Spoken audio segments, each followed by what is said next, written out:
ሶስተኛይቱ የሐዋርያው የዮሐንስ መልእክት።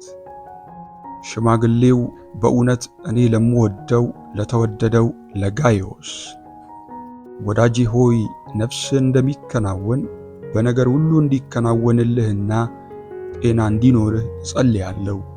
ወንድሞች መጥተው አንተ በእውነት እንደምትሄድ ስለ እውነትህ ሲመሰክሩ እጅግ ደስ ብሎኛልና።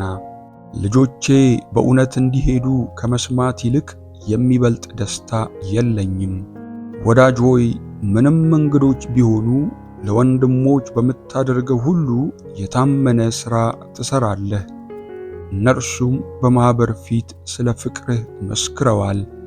ለእግዚአብሔር እንደሚገባ አድርገህ በጉዞአቸው ብትረዳ መልካም ታደርጋለህ። ከአሕዛብ አንዳች ሳይቀበሉ ስለ ስሙ ወጥተዋልና። እንግዲህ ከእውነት ጋር አብረን እንድንሠራ እኛ እንዲህ ያሉትን በእንግድነት ልንቀበል ይገባናል።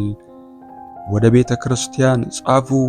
ዳሩ ግን ዋናቸው ሊሆን የሚወድ ዲዮጥራጥስ አይቀበለንም። ስለዚህ እኔ ብመጣ በእኛ ላይ በክፉ ቃል እየለፈለፈ የሚያደርገውን ሥራውን አሳስባለሁ።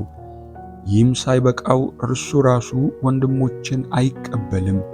ሊቀበሏቸው የሚወዱትን ከልክሎ ከቤተ ክርስቲያን ያወጣቸዋል። ወዳጄ ሆይ በጎ የሆነውን እንጂ ክፉን አትምሰል።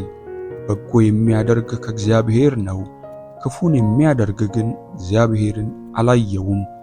ለዲሜጥሮስ ሁሉ ይመሰክሩለታል፣ እውነት ራሷም ትመሰክርለታለች። እኛም ደግሞ እንመሰክርለታለን፣ ምስክርነታችንም እውነት እንደሆነ ታውቃላችሁ።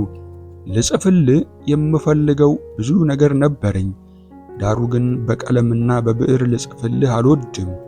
ነገር ግን ወዲያው ላይ ተስፋ አደርጋለሁ፣ አፍ ለአፍም እንነጋገራለን። ሰላም ላንተ ይሁን። ወዳጆች ሰላምታ ያቀርቡልሃል። ወዳጆችን በየስማቸው እየጠራህ ሰላምታ አቅርብልኝ።